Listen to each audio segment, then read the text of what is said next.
রাজধানী টিভি থেকে আপনাদের স্বাগতম জানাচ্ছি। আমি নিঝুম সরকার, বিনোদন প্রতিনিধি, রাজধানী টিভি। দর্শক, বিএফডিসি শিল্পী সমিতির প্রতি 2 বছর পর পর নির্বাচন হয়। এই নির্বাচনকে ঘিরে আনন্দ ঘন পরিবেশের সৃষ্টি হয় সকল শিল্পীদের মাঝে। আজকে আমরা কথা বলবো বাংলাদেশ চলচ্চিত্রের একজন জনপ্রিয় এবং সুনামধন্য শক্তিশালী অভিনেতা, এবং আপনারা দেখতেই পাচ্ছেন যে আরমান মুক্তি পরিষদে যিনি কোষাধ্যক্ষ পদে নির্বাচন করছেন, আপনাদের সকলের সুপরিচিত কমল দাদার সাথে। দাদা কেমন আছেন? জি, আলহামদুলিল্লাহ ভালো আছি। আপনি ভালো আছেন? জি দাদা, ভালো আছি। রাজধানী টিভি থেকে আপনাকে স্বাগতম জানাচ্ছি। হ্যাঁ, থ্যাংক দাদা, ইউ। আপনার কাছে শুধু একটু জানতে চাবো যে এই যে নির্বাচনকে ঘিরে, নির্বাচন, এত সুন্দর নির্বাচন, আপনাদের আনন্দ উল্লাস একটা পরিবেশ, সকল শিল্পীদের একটা মিলন মেলা আপনাদের হয় এখানে। এই নির্বাচনকে ঘিরে আপনার আহ, বর্তমান আপনার আপনার জায়গা থেকে আপনার কি মনে হচ্ছে?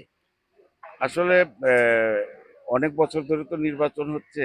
ওই নির্বাচন আমাদের শিল্পী সমিতির যে নির্বাচনটা হয় একটা উৎসবমুখর জি। পরিবেশেই হয়।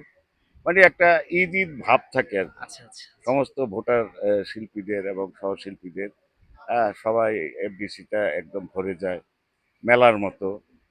তে এবারও ওই আগের মতোই হচ্ছে। কোনো কাদা ছিঁড়াছিঁড়ি নাই এই পর্যন্ত। জানি না সামনে আরো কয়েকদিন বাকি আছে। এবং আমাদের দুইটা প্যানেলেই সবাই ভালো লোক এবং ডিসাইড করবে শিল্পীরা তাদের নেতৃত্ব দেওয়ার মতো কাদের দরকার। তারাই তাদের মূল্যবান ভোট দিয়ে ওই প্যানেলকে জয়ী করবে। আর সবচেয়ে বড় ইয়া হলো, যেটা বড় কথা, আমি আরমান মুক্তি প্যানেল থেকে কোষাধ্যক্ষ পদে দাঁড়িয়েছি। এবার রানিংও আমি কোষাধ্যক্ষ। ঠিক আছে? আমি চাইবো যে আমার ফুল প্যানেলরে আমার শিল্পী ভাই ও বোনেরা তাদের মূল্যবান ভোট দিয়ে আমাদের প্যানেলকে জয়ী করবে। অনেক ধন্যবাদ দাদা। আর একটু বলেই শেষ করব, সেটা হচ্ছে যে আমরা আগে সিনেমা দেখতাম, সিনেমার পর্দাতে সকল শিল্পীদের একটা অংশগ্রহণ থাকতো, যে আর্টিস্ট থাকতো, সিনিয়র শিল্পী থাকতো, নায়কের সাথে অন্যান্য নায়কও থাকতো, সাইড নায়ক থাকতো। তো এখন অনেক সিনেমাতে দেখা যাচ্ছে যে এক রেখা, এক ধরনের একটা সিকোয়েন্সি কাজ করে। তো আমরা কি আগের মতো আবার যে সকল শিল্পীরা মিলেমিশে একটা সিনেমা করতো, এই ধরনের কি কোনো কিছু আপনাদের কাছ থেকে আশা করতে পারি এই নির্বাচনকে কেন্দ্র করে? এটা আমরা শিল্পীরা বলতে পারবো না, আমরা জাস্ট ক্যামেরার সামনে অভিনয় করি। যে রাইটারের ডিরেক্টর গল্প নেয়, সে গল্প অনুযায়ী আর্টিস্ট হয়। তাদের কাছে আপনাদের প্রত্যাশা কি? তাদের কাছে তো আমাদের প্রত্যাশা যে যদি আগের মতো আবার চলচ্চিত্র নির্মাণ হয় অনেক আর্টিস্ট নিয়ে, তাহলে অনেক আর্টিস্ট ঘরে বসা আছে, তারাও কাজ করতে পারবে, কাজে আসতে পারবে।